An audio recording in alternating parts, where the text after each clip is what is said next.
Kisah inspirasi, musuh dalam selimut. Sayyidina Utsman bin Affan diangkat menjadi khalifah selepas Sayyidina Umar bin Khattab dibunuh oleh musuh dalam selimut dari golongan kaum munafik. Ketika itu keadaan masih lagi dilanda pergolakan dan keresahan. Dengan ketegasan sikap dan kebijaksanaan Sayyidina Utsman, suasana pemerintahan dapat dikendalikan secara aman oleh khalifah yang berjiwa lembut itu. Ramai penganut agama lain datang berduyun-duyun masuk Islam. Salah seorang daripadanya adalah seorang pemuda Yahudi dari Yaman yang bernama Abdullah bin Sabah.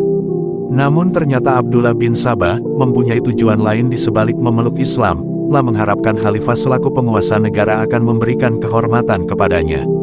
Maka berangkatlah Abdullah bin Sabah ke Madinah. Ia meminta izin menghadap khalifah. Setelah diperkenankan, ia menyampaikan keinginannya agar diberi kedudukan tinggi di salah satu jabatan terpenting dalam bidang apa saja. Tetapi Sayyidina Utsman menolak dan berkata, "Aku hanya seorang pelayan umat.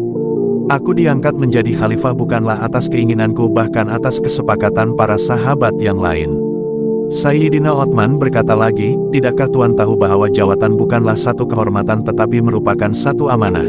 Sambung khalifah lagi, "Apakah Tuan sudah sanggup memikul amanah itu sedangkan Tuan baru sahaja memeluk Islam dan lebih daripada itu tidak layak sesuatu kedudukan diminta atau diminati? Kerana Allah jualah yang memberi atau mencabut kedudukan seseorang." Abdullah bin Sabah keluar dengan perasaan gelap, telah bersusah memeluk Islam dan kemudian menempuh perjalanan yang jauh dengan harapan untuk memperolehi sanjungan dan mendapat jawatan tinggi, tetapi ternyata hanya memperolehi nasihat dan teguran. Semenjak dari itu Abdullah bin Sabah menyimpan dendam kepada khalifah, umat Islam dan agama Islam, bertekad untuk membinasakan umat Islam dan mengacaukan ajarannya. Maka Abdullah bin Sabah berkeliling kemana-mana dan berbisik-bisik sambil menabur fitnah kepada orang ramai dengan berkata bahwa pewaris dan khalifah yang sah adalah Sayyidina Ali bin Abi Thalib. Sebahagian daripada masyarakat telah terpengaruh dengan hasutan tersebut sehingga mereka menubuhkan kumpulan yang dipanggil Syiah Sabaiyah, yakni kaum Syiah sekarang. Begitu busuknya fitnah yang disebarkan oleh Abdullah bin Sabah, sehingga ia berani berkata, "Sesungguhnya yang menjadi nabi pilihan Allah adalah Ali bin Abi Thalib."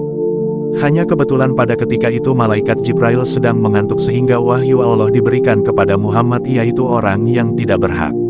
Mendengar kabar beracun seperti itu, Sayyidina Ali bin Abi Thalib sangat marah dan tatkala beliau diangkat menjadi khalifah keempat menggantikan khalifah Sayyidina Utsman bin Affan atas perintahnya, Abdullah bin Sabah diusir dari Madinah.